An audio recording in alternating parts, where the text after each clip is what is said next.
سبيل مريح تنهد يا صاحي كي تستريح. أعوذ بالله من الشيطان الرجيم. بسم الله الرحمن الرحيم. فجاءته إحداهما تمشي على استحياء. صدق الله مولانا العظيم وصدق رسوله النبي الأمين الحليم اللطوف الكريم. آئیے ہم سب مل کر بارگاہ بے کس پناہ میں درود پاک کا نذرانہ پیش کریں. پڑھے باواز بلند اللہم صلی علی سیدنا و مولانا محمد وعلی آل سیدنا و مولانا محمد بارک وسلم صلاة و سلام علیک یا رسول اللہ صلی اللہ تعالی علیہ وسلم. آج کے ہمارے اس درس کا عنوان ہے کہ پردہ اور حجاب یہ جان سے بڑھ کر ہے. ایک مسلمان اور ایمان والی عورت کے لیے پردہ بڑی اہمیت کا حامل ہے. اتنی بڑی اہمیت کا حامل ہے کہ وہ اس کی جان سے زیادہ بڑھ کر ہے. اور کوئی بیٹی یا بہن، کوئی لڑکی یہ نہ سمجھے کہ اگر مجھے رشتہ چاہیے تو میں جتنا بے پردگی کروں گی اتنا اچھا مجھے رشتہ ملے گا. بلکہ اسے یہ سوچنا چاہیے کہ مجھے ہر حال میں اپنے دین پر عمل کرنا ہے.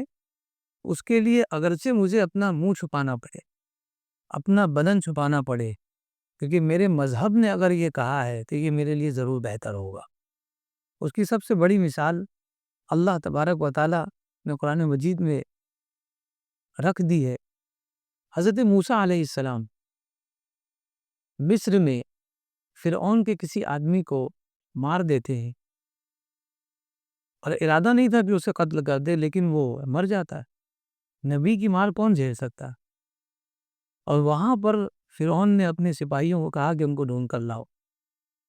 بہرحال وہاں سے اللہ تبارک و تعالیٰ کے حکم سے وہاں سے نکلے اور مدین پہنچے. مدین یہ قوم تھی، شعیب علیہ السلام کا ایریا تھا، جہاں حضرت شعیب علیہ السلام تبلیغ اور رسالت کا کام کرتے تھے. آپ وہاں جب پہنچے کہ کنویں کے پاس آپ بیٹھے تو وہاں پر دیکھا آپ نے کہ کچھ لڑکیاں پانی بھرنے کے لیے آئی ہوئی ہیں، لیکن ان کو پانی بھرنے نہیں مل رہا. بہرحال آپ نے دیکھا کہ اس کنویں کے بازو میں کنواں ہے، لیکن وہ اس کنویں کے اوپر بہت بڑی چٹان پتھر رکھا ہوا ہے، اسے کوئی انسان ہٹا نہیں سکتا. لہٰذا آپ نے اللہ تبارک و تعالیٰ کی عطا کردہ قوت سے اس پتھر کو ہٹا دیا اور ان لڑکیوں کو کہا کہ تم ان میں سے پانی بھر لو. وہ لڑکیاں کوئی اور نہیں، حضرت شعیب علیہ السلام کی بیٹیاں تھیں. جب وہ گھر پہنچی تو والد صاحب نے دیکھا کہ وقت سے پہلے بیٹیاں گھر آ گئی، تو پوچھا تو انہوں نے کہا کہ بہت نیک انسان آیا اور اس نے ہماری مدد کی. آپ نے ان کی مدد کی اور درخت کے سائے میں بیٹھ گئے اور دعا کی اللہ کی بارگاہ میں، ربی انی لما انزلت الی من خیر فقیر. مولا میں اپنا گھر، اپنا وطن چھوڑ کر یہاں آیا ہوں، اپنے وطن میں وانٹڈ ہوں. میں یہاں پر گویا ایک طرح سے بھاگ کر آیا ہوں، نہ میرا گھر ہے، نہ بال بچے ہیں، نہ کاروبار ہے. بس مجھے اس خیر کا انتظار ہے، اس خیر کا محتاج ہوں جو تم اس پر نازل کرنے والا ہے. نیکی کر دی، کسی کو پانی پلا دیا اور بیٹھ کر اللہ کی بارگاہ میں دعا کی. کچھ ہی دیر بعد ان لڑکیوں میں سے ایک لڑکی آپ کے پاس آتی ہے شرماتے ہوئے. قرآن مجید نے کہا فجاءتہ احداہما تمشی علی استحیاء. ان دو لڑکیوں میں سے ایک لڑکی آپ کے پاس شرماتے ہوئے آتی ہے اور کہتی ہے کہ ہمارے والد صاحب آپ کو بلا رہے ہیں. اور اس کے بعد پھر والد صاحب کے پاس جاتے ہیں حضرت شعیب علیہ السلام کے پاس، اور وہاں بات چیت ہوتی ہے کہ ہماری بچوں نے بتایا کہ آپ نے یہ معاملہ کیا. اس کے بعد حضرت شعیب علیہ السلام فرماتے ہیں کہ میں اپنی بیٹی کا رشتہ تم سے کرنا چاہتا، لیکن مہر تمہیں دینا ہوگا، اور مہر یہ ہوگا کہ تم کم سے کم 8 سال تک میری بکریوں کو چراؤ گے. 8 سال تک کوئی مہر دے سکتا ہے اتنا بڑا؟ 8 سال تک. اور حضرت موسیٰ علیہ السلام با حیا پاکیزہ، انہوں نے دیکھا بھی نہیں. ہو سکتا ہے کسی کا حسن میں انسان پاگل ہو جائے تو پہاڑ کو چکنا چور کر دے. 8 سال بکریاں چرانے کی کیا بات ہے، حسن میں مبتلا ہو جائے. لیکن یہاں تو دیکھا بھی نہیں تھا اور اس کے باوجود آپ نے 8 سال قبول کر لیا کہ ہاں میں 8 سال بکریاں چراؤں گا ان کے مہر کے بدلے. تو حضرت صلی اللہ علیہ وسلم نے فرمایا کہ اگر 2 سال اور بڑھا لو یعنی 10 سال پورے کر لو تو یہ مہربانی ہوگی. تو آپ نے کہا کہ بالکل میں 10 سال یہاں پر بکریاں چراؤں گا آپ کی بیٹی کے مہر کے لیے، میری ہونے والی بیوی کے مہر کے لیے. اب آپ سوچے ہیں کہ 10 سال تک کوئی اپنی بیوی کا مہر ادا کرنے کے لیے کہ اپنے ہی سسر کیا نوکری کرے، کتنی بڑی بات ہے. یہ ایسے کیسے ہو سکتا ہے؟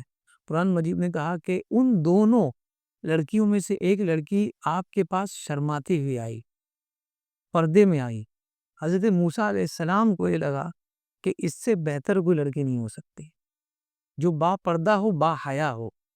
اب آپ ذرا سوچئے ہمارے ہاں جو مزاج بن گیا ہے کہ جتنا بے پردہ ہوں گی لوگوں کو پتہ چلے گا تو سوشل میڈیا آ گیا، تبھی ہمارے گھروں میں رشتے آئیں گے. ایک بات ہمیشہ یاد رکھنا، وہ شوہر یا وہ لڑکا، وہ نوجوان جو بے پردہ لڑکیوں کو پسند کرتا ہے اور وہیں سے سلیکٹ کرتا ہے، شادی کے بعد وہ چاہتا ہے کہ تم پردہ کرو. پوچھیے آپ دیکھیے جتنے بھی حالات ہیں، محبت سے بھی شادی ہوئی ہو تو ظاہر سی بات ہے کہیں شادیوں میں گیا ہوگا، روڈ پر کالج میں دیکھا ہوگا تو اس نے پسند کر لیا. اب لڑکی کو ایسا لگنے لگا کہ میں اپنی شوہر کی نگاہ میں جو محبوب ہوئی ہوں میری بے پردگی کی بنیاد پر، تبھی تو اس نے مجھے دیکھا پسند کیا. لیکن اسے یہ پتا چلتا ہے شادی کے بعد کہ وہ شادی کے بعد کہتا ہے کہ میرے دوست آنے والے ہیں، کچن ہی میں رہنا. یہ کیا ہے؟ تو مرد کیسا بھی ہو لیکن مرد پسند کرتا ہے با حجاب عورت. مرد با حجاب لڑکی کو ہی پسند کرتا ہے. یہ لڑکی کی نادانی ہے کہ وہ رشتوں کے لیے اپنے آپ کو بے پردہ کرے، لیکن اگر وہ محبوب ہے تو وہ با پردہ ہی محبوب ہے اپنے شوہر کے لیے. وہ اگرچہ سامنے وہ بہت خوبصورت لگتی ہو اور شوہر بھی راضی ہو گیا ہو، لڑکا بھی راضی ہو گیا ہو، لیکن جیسے ہی وہ شوہر بنے گا سب سے پہلے سے وہ بولے گا تم پردہ کرو، کیونکہ تم میرے گھر کی عزت اور عفت ہو، یہ میں پامال نہیں ہونے دوں گا. نبی پاک صلی اللہ علیہ وسلم کی بارگاہ میں ایک صحابیہ حاضر ہوتی ہیں اور عرض کرتی ہیں یا رسول اللہ صلی اللہ علیہ وآلہ وصحبہ وسلم، مجھے فٹ کی بیماری ہے، یعنی مجھے جھٹکے آتے ہیں، اور میرا مسئلہ یہ ہے کہ جب مجھے فٹ آتی ہے، جب یہ دورے پڑتے ہیں تو میں بے پردہ ہو جاتی، یعنی میرا دوپٹہ سرک جاتا ہے، اس طرح سے میں بے پردہ ہو جاتی. آپ کی بارگاہ میں التجا ہے کہ رب تبارک و تعالیٰ کی بارگاہ میں دعا فرمائیں کہ اللہ تبارک و تعالیٰ مجھے اس بیماری سے شفائے کامل عطا فرما. اللہ کے رسول صلی اللہ علیہ وسلم ارشاد فرماتے ہیں اگر تم اس بیماری پر صبر کر لو، اگر تم اس بیماری پر صبر کر لو تو اللہ تبارک و تعالیٰ تمہیں جنت عطا فرمائے گا، اور اگر تم صبر نہ کر سکو تو کہو میں دعا کر دیتا، اللہ تبارک و تعالیٰ تمہیں شفا عطا فرما دے گا. آپ کا جواب سنیے، آپ نے کہا کہ نہیں میں صبر کروں گی، میں صبر کروں گی. کس پہ؟ فٹ پہ. جس کو بیماری ہے، جس گھر میں ایسے لوگ ہیں ان سے ذرا پوچھئے، ہمیشہ ان کی نگرانی رکھنی پڑتی ہے، چاہے وہ مسجد میں جائے، چاہے کالج میں جائے، اسکول میں جائے. کب وہ گر جائے اور کبھی سر پہ مار لگ گئی تو 2 سیکنڈ میں انسان ختم ہو جائے. اتنی خطرناک بیماری ہے. آپ نے کہا کہ میں صبر کروں گی، میں صبر کروں گی، اس پر بس نہیں کیا، کہا کہ میں صبر کروں گی اور جنت بھی حاصل کروں گی. دوسرا جملہ انہوں نے کیا کہا ہے دیکھیے، یہ آج ہماری ماؤں اور بہنوں کے لیے بہت بڑا درس ہے. ہمیں اپنے گھر سے شروع کرنا چاہیے چیزیں، باہر کی چھوڑیے، لیکن شرط یہ ہے کہ جب یہ کام شروع کریں گے آہستہ، یہ نہیں کہ فوراً کوڑا لے کر کھڑے ہو جائیں کہ آج ہی سے میں اصلاح کرنا چاہتا ہوں.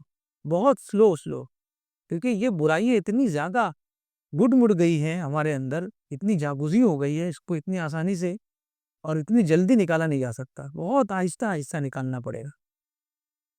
آپ نے فرمایا کہ ہاں میں صبر کروں گی اور جنت میں جنت کے مستحق بھی ہو جاؤں گی، لیکن یا رسول اللہ صرف دعا فرما دیں کہ فٹ جائے نہ جائے لیکن میں بے پردہ نہ ہوگا، یہ دعا فرما دیں. فٹ نہیں جاتی کوئی بات نہیں، میں صبر کروں گی، لیکن میری بے پردگی کے لیے دعا فرما دے کہ بے پردہ نہ ہو جا. اللہ کے رسول صلی اللہ علیہ وسلم نے ان کے لیے دعا فرمائی اور وہ کبھی بے پردہ نہیں تھے۔ فٹ آتی تھی، تھوڑے آتے تھے، لیکن کبھی وہ بے پردہ نہیں ہوئی۔ کیا پاکیزگی ہے، کیا پاک بازی ہے کہ آپ کے لیے فٹ کے دورے آسان ہیں لیکن بے پردگی آسان نہیں۔ فٹ کے دورے آسان ہیں لیکن آج ہماری بیٹی، ہماری بہن اور ہمارے رشتہ داروں میں جو لڑکیاں ہیں ان کو کیا ہو گیا ہے کہ آخر کیوں وہ اپنا کندھا کھول کر دکھا رہی ہیں؟ کیوں ادھ ننگے بدن میں وہ گھوم رہی ہیں؟ کیوں بال ان کے کھلے ہوئے ہیں؟ ان سے پوچھئے، کسی کو بیوقوف بنانے کے لیے یا اپنا حسن دکھانے کے لیے یا فیشن میں سب سے آگے رہنے کے لیے کر رہی ہے؟ اگر ایمان والی ہو تو ان سے سیکھو، ان صحابیہ سے جنہوں نے درس دیا کہ مجھے تو فٹ آتی ہے، تمہیں کون سی فٹ آتی ہے؟ تمہیں کون سی بیماری ہے کہ تمہارے پردے نہیں ہیں، تمہاری اوڑنیاں غائب ہے، تمہارے بال کھلے ہوئے، تمہیں کون سی فٹ آتی ہے؟ آج اس دور میں عورتوں کو دیکھو، مسلمان عورتوں کو، تو افسوس ہوتا ہے کہ انہیں کوئی بیماری نہیں ہے لیکن یہ پردہ نہیں کر پا رہی۔ اور وہ صحابیات کا دور تھا کہ وہ کہتے تھے بیماری قبول ہے لیکن بے پردگی قبول نہیں۔ ابھی غزہ میں جو واقعات ہوئے ریسنٹلی، آپ یقین مانیے، آپ اس کو غور سے دیکھیے، واقعات کو آپ حیرت کریں گے۔ آج بھی وہ صحابیات کے دور کی عورتیں موجود ہیں، وہ ذہن اور فکر رکھنے والی موجود ہے۔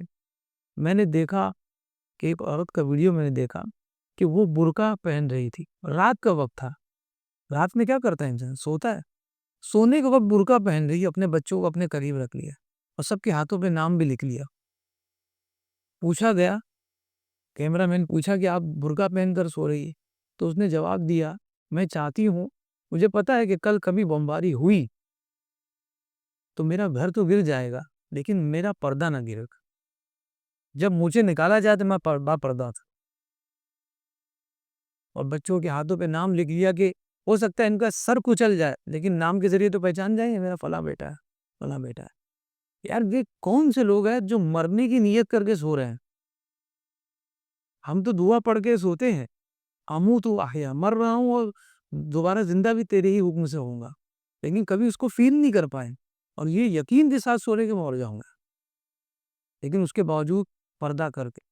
ایک ویڈیو میں نے دیکھا جس میں ایک لڑکا چادر لے کر دوڑ رہا ہے اس کھنڈر کی طرف جو ابھی ابھی کھنڈر ہو گیا، اس بلڈنگ کی طرف بوم گرا ہے، پوری بلڈنگ تہس نہس ہو گئی۔ تو اس میں سے نکالنے لگے لوگوں کو، تو جس عورت کو نکالا گیا وہ لڑکا جو چادر لے کر آیا تھا اس کی بہن تھی۔ وہ بے پردہ نہیں تھی، پورے کپڑے میں تھی لیکن اس کا بال کھلا ہوا تھا۔ وہ چادر لے کر گیا، سب سے پہلے اس کا بال باندھا ہے، اس کے بعد اپنی بہن کو نکالا ہے۔ سر پہ اگر ایک برتن گر جائے تو سر سوج جاتا ہے، پوری بلڈنگ اس کے بدن پر گری تھی، لیکن بھائی کو یہ فکر نہیں کہ میری بہن کا کیا حال ہوا ہوگا، وہ اس کا بال چھپانے کے لیے جا رہا ہے۔ یہ میں دور رسالت کی بات کر رہا ہوں تو آپ سوچیں گے کہ یہ تو وہ دور تھا، وہ کہاں دور۔ یہ دور کے لوگ آج بھی اس دنیا میں پائے جاتے ہیں اور وہ خوشحال نہیں ہے ہماری اور آپ کی طرح، بہت مصیبت میں ہے، اس کے باوجود بھی اسلام کے دامن کو پکڑے ہوئے۔ آج ہماری بہنیں اور بیٹیوں کا کیا حال ہے؟ وہ فیشن کے معاملے میں اتنا دور چلی گئی ہے کہ اگر کہیں سفر پر جا رہی ہے تو وہ دوپٹہ اور پردہ نہیں کریں گے کہ بھائی اتنا مہنگے مہنگے کپڑے پہنے، فلاں فلاں جگہ کپڑے پہننے، اگر پردہ کر لی تو کپڑے کہاں دکھائیں گے؟ ارے کپڑا تم اپنے شوہر کو دکھاؤ، غیر محرم کو کپڑا دکھانے کے لیے ہے۔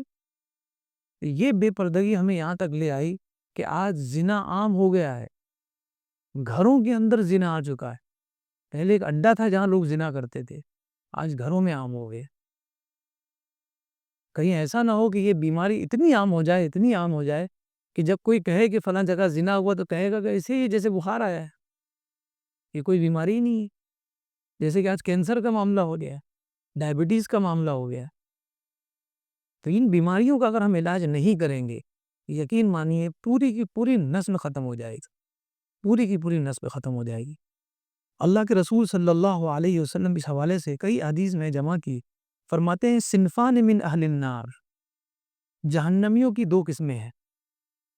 حضور فرماتے ہیں لم ارہما، حضور فرماتے ہیں جہنمیوں کی دو قسمیں ہیں جو دو قسمیں میں بیان کرنے جا رہا ہوں، میں نے اپنے دور میں ان کو نہیں دیکھا ہے. حضور فرماتے میں نے اپنے دور میں ان لوگوں کو نہیں دیکھا ہے. کیا ہے؟ پہلی، قوم معہم اسیات کاذناب البقر یضربون بها الناس. فرمایا کہ کچھ لوگ ایسے ہوں گے کہ جن کے ہاتھ میں کوڑے ہوں گے، کوڑا لے کر وہ روڈ پر، راستوں میں، بازاروں میں گھومیں گے اور جس کو چاہیں گے ناحق ماریں گے. آج ہمارے دور میں پائے جاتے ہیں. وصولی کرنے نکلتے ہیں، لوگوں کو ڈراتے دھمکاتے ہیں. وہ غریب جو روڈوں پر دکان لگاتے ہیں ان کو دھمکا کر پیسے لیتے ہیں. یہ کوڑے ہی ہیں ان کے ہاتھ میں. فرمایا کہ یہ ہمارے دور میں نہیں پائے جاتے. حضور کے دور میں ایسے لوگ نہیں گئے. دوسرے کون تھے؟ وَنِسَاءٌ کاسیات عاریات.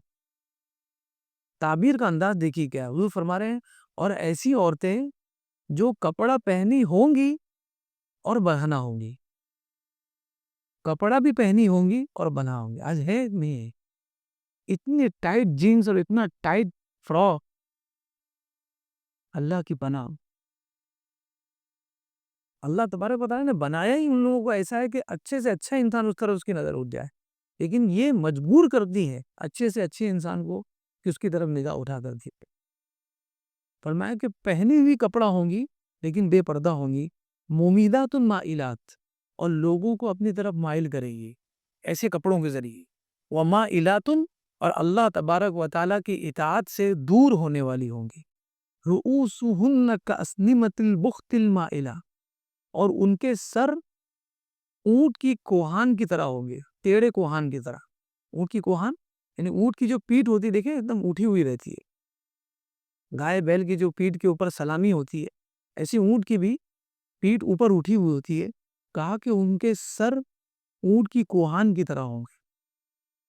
آج بچھڑا باندھ کر نکلتی ہے نا، فیشن نکل گیا. برقع پہنی ہے لیکن جو ہے وہ بال کو بار بار موڑ موڑ کر سپرنگ بنا کر دور تک اپنے سر سے اس کو بنایا رہتا ہے. لوگوں کی نگاہ جاتی ہے. آپ ایسا موبائل لے لیں جس میں انٹینا نہ ہو، کوئی ذہن نہیں جائے گا. لیکن جس میں انٹینا ہو، جب پرانے موبائل آتے تھے لوگوں کی نگاہ جاتی کہ بالوں کو اس طرح بنائی. حضور صلی اللہ علیہ وسلم نے فرما دیا اور ساتھ نے یہ بھی فرمایا ہمارے دور میں یہ بلا نہیں آئی، میں نے نہیں دیکھا ان دو. اور اس کے بعد وہی کیا فرمائی ہے، لا يدخلن الجنہ ولا یجدن ریحا. فرمایا نہ یہ جنت میں داخل ہوگی، اور اگر داخل نہ بھی ہو تو اگر جیسے کہ اے سی نہیں ہے تو اے سی کے بازو میں بیٹھو تھوڑی تو ہوا آئے گی. فرمایا ولا یجدن ریحا، نہ جنت میں داخل ہوں گی نہ اس کی بو پا پائیں گی، انہیں بو بھی نہیں ملے گی. کیونکہ یہ تنہا گناہ نہیں کر رہی ہے، ان کے پیچھے پوری دنیا گناہ کر رہی. آپ کیا سمجھتے ہیں ایک بے پردہ عورت کتنے لوگوں کو لے کر بھوکتی ہے آپ کو نہیں پتا ہے. کتنے لوگوں کو گناہوں میں ملوث کر دیتی ہے. اس کو اگر یہ پتا چل جائے، میں سمجھتا ہوں کہ ایک با پردہ عورت کئی لوگوں کو گناہوں سے بچانے والی ہے. کہ با پردہ عورت کو دیکھتا ہے تو انسان شرم سے اپنا چہرہ نیچے کر لیتا ہے، یار یہ با پردہ ہے، اس کو تو بالکل نہیں دیکھتا ہے. تو وہ سبق دیتی رہتی ہے پورے روڈ پر، رستوں میں، کہ اپنی نگاہوں کی حفاظت پر. لیکن جو بے پردہ ہوتی ہے، مرد بھی سوچتا ہے جب اسے فکر ہوئی تو میں کیوں کی فکر، معاذ اللہ رب العالمین.